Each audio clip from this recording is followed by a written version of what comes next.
We must change the way we farm. We must change the way in which we use water, synthetic chemicals, and a variety of other things that we do today to feed the growing population in the world. Science-based agricultural solutions can save lives when we put this work into the hands of small and landless farmers. We can change the way people grow food, the way people access food, and where food is located. Food can now be located in urban environments, in deserts, as well as in jungles. We can feed the communities that live around those farms with just a very few techniques in which we merge controlled environment agriculture and land-based growing. The Industrial Revolution put us in a place that we have to now turn back time. Agricultural systems can repair our earth.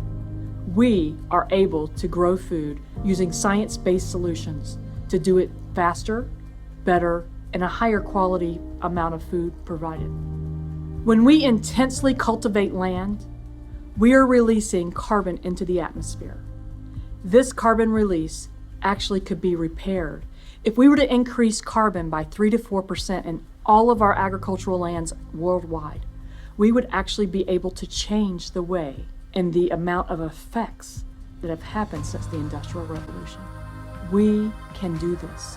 We must change the way we grow food. So where are we today? So let's talk about soil health. When we talk to farmers today, they're saying, well, my great-grandfather did it this way and it was all right. Yes, but today we know better and we can do better. As an example, we use about 1% of the carbon in our soil. We overuse this by monocropping, not doing other things to repair the soil after we have already harvested out of it. The soil deserves an opportunity to be able to regenerate and be able to grow better. We also have different solutions for soil health and management. Replanting trees on our farms, pushing in riparian track, and conservation on our farms can actually help repair, because we know in the science of soil that the trees talk to the plants. Everything in our regenerative agriculture space is connected. Planting more trees allows for carbon sequestration. Building more farms in places that have traditionally not been seen as farming, on lands that are already scarred, and putting farms in those places using least invasive, less harmful chemicals on those places and recirculating the waters. Land-based seafood, land-based farming traditionally has been thought of as not congruent. We see them as an opportunity to work together. We know that land-based farmers are needing certain things that come out of the oceans. We know that we need to not harvest the oceans so much.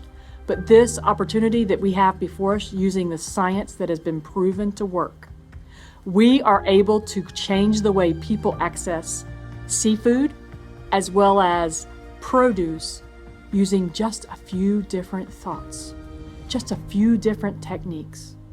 And they don't require a lot of money, they just require different thinking. We must think about how to farm those shrimp and things that people eat out of the ocean in a different way.